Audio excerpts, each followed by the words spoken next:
au moment où nous sommes en train de parler, il y a des mines que même le gouvernement congolais ne connaît pas, qui sont exploitées par des militaires congolais, des militaires étrangers, des Rwandais, des Ougandais, même des Chinois. Le Congo est tellement grand. Dans des savanes, des collines, des montagnes, des forêts du Congo, il y a beaucoup d'étrangers qui sont entrés au Congo sans même que le gouvernement congolais ne le sache. En train d'exploiter les mines du Congo. Attendez, je vais parler de cette histoire dans la vidéo prochaine. Mais pour vous montrer que je sais de quoi je suis en train de parler, il y a eu même éboulement dans une mine au Ouélé. J'ai posé la question aux gens qui m'ont donné cette information. Qu'est-ce qu'ils m'ont dit? Non, c'est illégal. C'est une mine illégale. Là où les Chinois étaient en train d'exploiter. Tu sais, ils sont en train de faire donc la course contre la montre. Ils exploitent là-bas sans pitié. Ils exagèrent même. Il y a des pelles là-bas. Il n'y a pas un programme. Comme on voyait à la Gécamine. La Gécamine n'exploitait jamais en désordre. Si la Gécamine exploitait les mines du Congo en désordre, vous n'alliez même pas trouver des remblais du côté de Kolwezi seulement, pour ne parler de Kolwezi. Même le terrir là-bas, de Lubumbashi, Mumbunda, vous n'allez trouver rien. Parce que la Gécamine savait. L'exploitation se fait d'une manière ordonnée par les connaisseurs du pays qui ont étudié les mines véritablement, la géologie. Ils savent que c'est des richesses là-bas qui vont prendre même beaucoup de centaines d'années. Ça peut aider la République démocratique du Congo pendant des centaines d'années. Ce n'est pas ce qu'on est en train de voir aujourd'hui. Le pays est ouvert à n'importe qui. Et qui a ouvert ça? Les Congolais. Il veut être président pour la mafia, pour manger et boire. Tout ce qu'on est en train de faire contre le Congo, ça ne lui dit rien. C'est ça le drame qu'on a au Congo. Il n'y a aucun programme d'exploitation des minéraux du Congo. Aucun programme. Chacun dans son coin surexploite, vole rapidement parce qu'ils ne savent pas quand est-ce que la mafia va s'arrêter. Il n'y a même pas un plan géologique qui dit on commence par ici, par là, ne touchez pas là-bas. Si vous allez en désordre, il y aura éboulement, ça va s'écrouler. Il n'y a rien. Comprenez pourquoi il y a des éboulements partout en désordre. Parce qu'il n'y a pas de professionnels. Les Chinois qui viennent là-bas, la majorité ne sont pas des professionnels. Ils n'ont jamais travaillé dans des mines. La seule chance que ces Chinois là-bas ont, c'est d'entrer dans un pays là où le leadership n'existe pas. Le pays, l'un des pays les plus corrompus de la planète Terre. Là où seulement ils peuvent demander de l'argent à leurs frères et sœurs chinois à travers le monde. Ils peuvent faire entrer des engins, des bennes, caterpillars, tout ça, des pelles, tout ça. Et commencer à exploiter, même à l'insu du gouvernement central. Dans un coin là-bas d'une province, là où cela est ordonné par un colonel de l'armée congolaise, par exemple. Si ce n'est pas un colonel, c'est un gouverneur de telle province qui a une grande province à gérer. Il y a des endroits là-bas que lui-même connaît. Là où il place ses Chinois là-bas, loin des yeux et donc du regard du peuple congolais. C'est ce qui se fait. Et parfois les gens de Kinshasa, donc, ils savent ce qui est en train de se faire dans un coin du Congo. Comprenez la stratégie qu'ils nous ont amenée. L'état de siège. Je ne cesse de vous le dire. L'état de siège, ça doit se définir comment? C'est la limitation du territoire et du mouvement du peuple congolais. La complicité des gens à Kinshasa. Ils limitent le mouvement du peuple congolais. Ils vous laissent un territoire là où vous devez marcher, vous promener, faire vos activités. Ils mettent une barrière. Vous n'avez pas le droit d'aller là-bas. Il y a l'insécurité. Nous sommes des militaires congolais, nous sommes venus vous sécuriser. Ils vous annoncent là-bas, là il y a des ADF Nalou. C'est ça même là, ça justifie la présence des ADF Nalou. Les ADF Nalou, ce sont les Kagame et les Museveni qui les créent, avec la complicité des pays occidentaux, pour accompagner l'insécurité. Car sans insécurité, sans le massacre du peuple congolais, le peuple ira partout et le peuple va découvrir tous les méfaits que les Occidentaux, avec leurs alliés africains et même congolais, sont en train de faire dans un coin quelque part. Comprenez pourquoi il y a la fabrication des ADF Nalou, des CNDP, des M23, beaucoup de groupes armés qui sont plus de 100. On les fabrique sciemment pour créer l'insécurité afin de défrayer le peuple congolais, de les déplacer même. On ne peut pas dire à un peuple là-bas, une ville, par exemple de 3 millions d'habitants quelque part dans l'est du Congo, oh nous voulons voler les richesses qui sont dans la colline là-bas, partez. Le peuple va refuser. Le peuple va refuser. Alors la meilleure façon de chasser, c'est de créer l'insécurité. On commence là-bas par la forêt. On tue, on égorge des gens. Quand vous allez voir comme ça, vous allez fuir vous tous. Dans 1 mois, 2 mois, 3 mois, 3 millions de personnes vont se déplacer. Mission accomplie. Les Congolais politiciens sont dans ce coup là-bas. Les ONG, les pays donc, occidentaux sont là-bas. Le Rwanda et l'Ouganda n'en parlent même pas. Il y a beaucoup d'endroits sans village. Plus de villages. Il y a même le squelette de ceux qui étaient des villages qui autrefois étaient habités par beaucoup de gens, qu'on appelle en français des villages fantômes. Dans l'est du Congo, il y a beaucoup de villages fantômes. Plus de 180. On les avait recensés par Oxfam, une ONG britannique. Ils sont allés là-bas voir là où il y avait des villages. Et puis, ça s'est fait en un temps record. Plus de 180 villages vidés dans 6 mois seulement. Pour laisser la place à qui? Aux exploitants des richesses des Congolais. Et la meilleure façon de le faire, c'était de créer l'insécurité.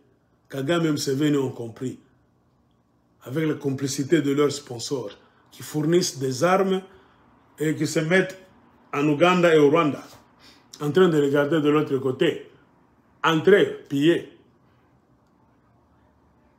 Il y a les Occidentaux de toutes les couches, travaillant pour toutes les organisations du monde. Vous allez partir partout. Ils vont minimiser votre cas. Ils vont privilégier Kagame. Donc, on vous tue, mais on ne vous aide pas. Le tueur, on le comprend, on l'aide. On lui donne même de l'aide. Je vous ai parlé de Michael, c'est qui? Anthony Blinken, le secrétaire d'État américain qui est allé au Rwanda après avoir parlé aux Congolais. Oh, l'Amérique va vous donner, c'est pas 30 millions pour les élections. Mais au Rwanda, 145 millions. Entre-temps, le Rwanda s'approprie votre coltan, votre or, votre cassiterite. On va encore lui donner 145 millions. Matabiche. Cadeau. Mais vous, les malheureux là-bas, vous n'avez pas de carte d'identité. Il n'y a pas moyen de faire le recensement. On ne sait pas quand est-ce qu'on va organiser l'élection dans ce pays-là. On vous promet seulement du bout des lèvres, l'Amérique va vous donner 30 millions. Et même si on donnait ça, tout est mis en place pour que les voleurs à la tête du pays vont voler cet argent et se repartager avec même les Américains. Point barre.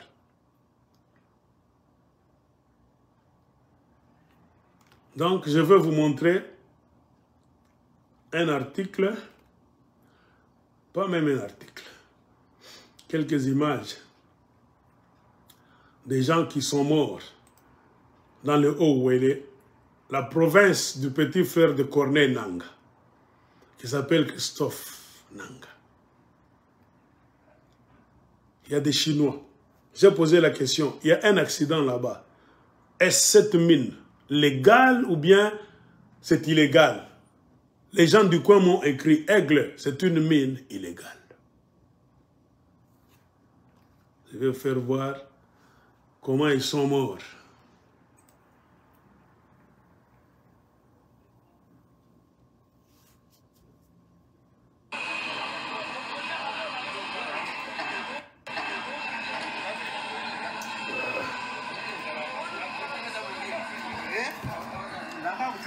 Regardez, il y a des gens qui sont coincés dans la terre là-bas.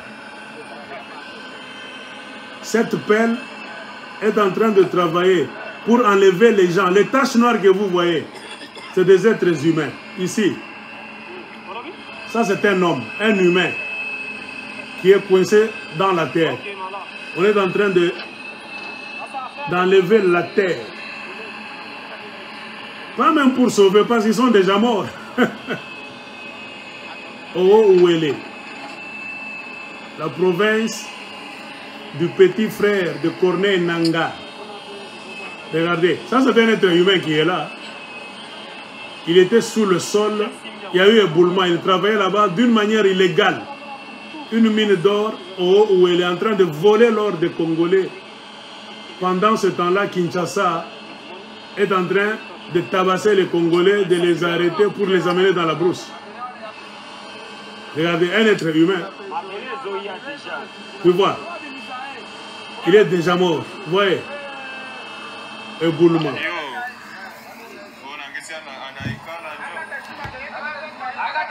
Je vais vous montrer une autre vidéo.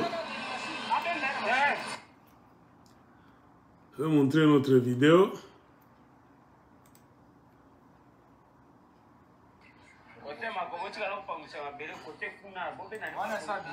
Voilà. Un mort est là. On l'a enlevé du sous-sol, de la terre. Tu vois? Ils étaient sous le sol. Ils sont déjà morts. Les Chinois. Oh, où elle est? Tu vois, il est déjà mort.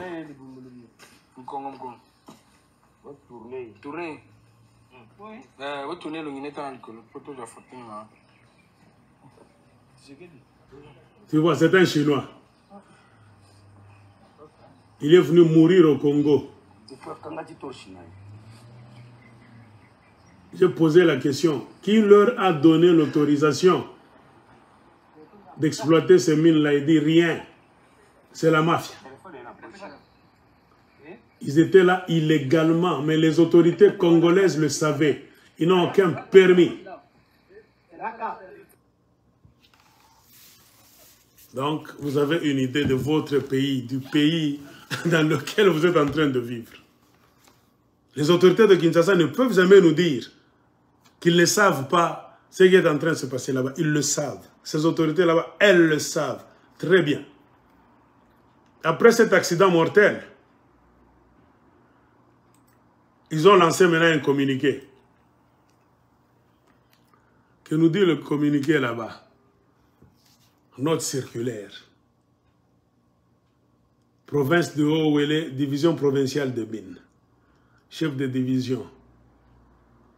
Suspension des activités minières des étrangers et des engins lourds dans le périmètre minier de recherche. Vous voyez maintenant?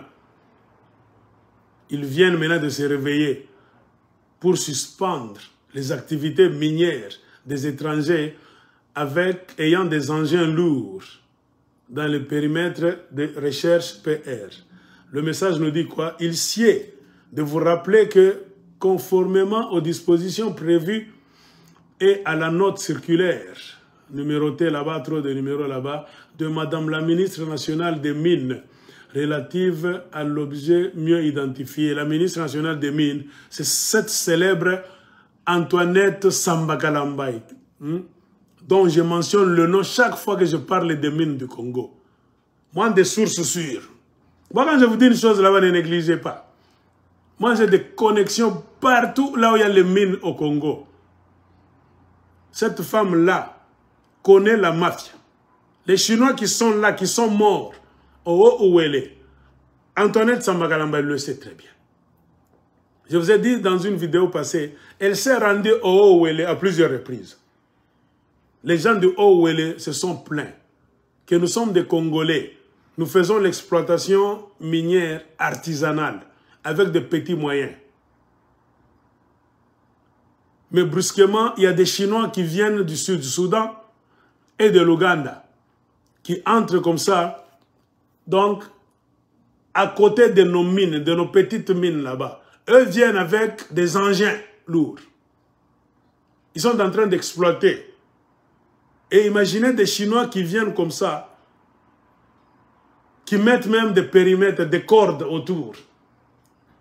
Ils entrent même sur votre surface là-bas, ils bouffent même un morceau là-bas de votre carré minier. Vous commencez à discuter, personne ne peut vous comprendre. Et la façon dont les Chinois exploitent, avec des engins lourds là-bas, ils prennent beaucoup de terre. Dans moins de 3 jours, ils vont créer des fossés là-bas. Vous serez obligé de fuir. Vous travaillez ici et brusquement, les engins viennent de créer un trou là-bas de 15 mètres, de 20 mètres. Donc vous êtes exposé à l'insécurité, vous allez même tomber dans ce trou-là. Le bruit des engins, donc la fumée, le tremblement là-bas, car ils ont même des dynamites. S'ils creusent un trou là-bas de 10 mètres, ils mettent même des dynamites là-bas pour faire sauter rapidement afin de prendre. Kinshasa le sait très bien, non pas selon moi, selon les habitants et les notables du Haut-Ouélé. La ministre de Mines, Antoinette Samba Kalambaye, le sait très bien. Il a fallu qu'il y ait cet accident pour qu'on puisse écrire cette note circulaire que sur l'ordre d'Antoinette Samba Kalambaye, la ministre nationale des Mines, on vient de suspendre toute exploitation minière avec l'utilisation de gros engins lourds. Vous ne le saviez pas, hein? Par des sujets étrangers qui sont nombreux au Haut-Ouélé, qui sont entrés sans passeport, sans visa, et qui exploitent les mines du Congo sans permis d'exploitation. Moi, je vous ai dit ça il n'y a pas 3 jours. J'ai fait une vidéo hier dans l'après-midi, j'étais dans mon véhicule avec un t-shirt rouge. Je parlais de ça. Et regardez aujourd'hui. Hier, c'était lundi. Regardez aujourd'hui, mardi, on vient de m'envoyer des vidéos. Donc, je suis connecté, mes chers amis, ne vous inquiétez pas. Faute de quoi, des sanctions sévères seront rigoureusement observées à l'égard des récalcitrants. Quels récalcitrants? Parce que le gouverneur de Haut-Ouélé est complice. Hein? Parmi les exploitants de mafia là qui viennent avec des engins lourds, il y a le collaborateur de Christophe Nanga, le petit frère de Corneille Nanga. Vous ne mettez jamais ce monsieur là-bas dehors. On n'a jamais puni Christophe Nanga, le gouverneur du Haut-Ouélé. Il fait trop de gaffes. Je vous ai montré une photo il y a moins d'1 mois. Il est allé, il a envoyé même des militaires congolais FARDC en dehors de la frontière du Haut-Ouélé pour entrer dans la province de la Chopo. Il a mis un gouverneur congolais qui redessine la carte, les bornes séparant deux provinces. Pourquoi? Parce qu'ayant exploité les terres là-bas, à la frontière du Haut-Ouélé et de la Chopo, il a vu un filon d'or du côté de la Chopo là-bas. Parce qu'ils ont des engins, des appareils de mesure là-bas d'exploitation, d'exploration. Hein? Donc, qu'on leur amène par des Chinois. Donc, ils sont toujours dans les forêts. Pendant que le peuple congolais souffre, vos gouverneurs de province ont leurs Chinois qui amènent des machines de prospection automatique, électronique, qui sont dans les forêts. Ils s'arrêtent ici, ils regardent là-bas. C'est électronique. Photosynthèse, ils regardent en bas. Ici, il y a un filon d'or qui commence ici, qui va là-bas. De l'autre côté, c'est une autre province. Oh, elle finit par ici. De l'autre côté, c'est la Chope. Le petit frère de Corneille Nanga, tellement... donc, je ne sais pas. Comment est-ce qu'on peut le qualifier? Avide de l'or et de l'argent. Il a amené les FARDC pour pousser la frontière du Haut-Ouélé et de la Chopo. Il a mangé un morceau là-bas de la province d'autrui. Pourquoi? Parce qu'ils ont vu un filon d'or en bas. Regardez ce qu'on peut faire dans un pays. Et on l'appelle là-bas le tout-puissant gouverneur du Haut-Ouélé. On ne le touche pas. Pourquoi? Il travaille en connivence, en collaboration avec la ministre des Mines, Antoinette Samba Kalambaye, qui est devenue trop riche, cette femme. Le langage qu'elle a à Kinshasa, un autre langage. Elle vous parle, c'est comme si elle veut arranger les choses. Elle met de l'ordre dans les mines. C'est faux. C'est elle. Elle est même cousine à Félix Tshisekedi. Je vous ai parlé de cela, selon nos enquêtes. Donc c'est la famille Tshisekedi qui paye comme jamais. Même Mobutu, même Joseph Kabila n'avait pas payé comme ça, rapidement comme ça, non. Totuna bango, bozo piye mbangu, bozo kende wapi. Bokotika Congo lobby. Ou bien boebi, juro bokokima. Allons du côté du Lualaba. Au Katanga, n'en parlons même pas. Tous les carrés miniers sont donnés aux membres de la tribu de Félix Tshisekedi. Ils viennent de partout, ils vont à Kinshasa, ils dorment aujourd'hui, demain on les appelle au bureau. Antoinette Samba Kalambaye a déjà signé permis d'exploitation minière au Katanga, au Lualaba, paf.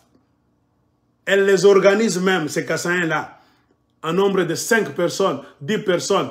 Donc, il faut être un nombre là-bas consistant.